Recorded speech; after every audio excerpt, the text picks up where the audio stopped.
దాంట్లో ఉండి కొన్ని రోజుల తర్వాత దానికి రెక్కలు, ఏకలు, కాళ్ళు అన్నీ వస్తాయి. తల, దానికి ముక్కు, దానికి కావాల్సిన కళ్ళు.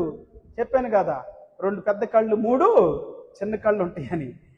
2 జతల రెక్కలు ఉంటాయి, 3 జతల కాళ్ళు ఉంటాయి. బలమైన పుష్టి కలిగినటువంటి వాటి కండలు మీరు ఎప్పుడైనా చూసారు? తేనెటే కండలు గట్టిగా బలంగా ఉంటాయి, మంచి కష్టపడి పనిచేయటానికి. దేవుని స్తోత్రం, హల్లెలూయా, హల్లెలూయా.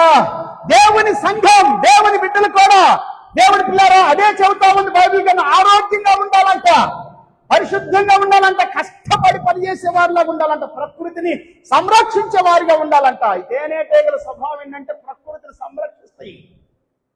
హల్లెలూయా. అవి సంరక్షిస్తాయి. తేనెనంట చాలా పరిశుద్ధంగా ఉంచుతాయి అంట.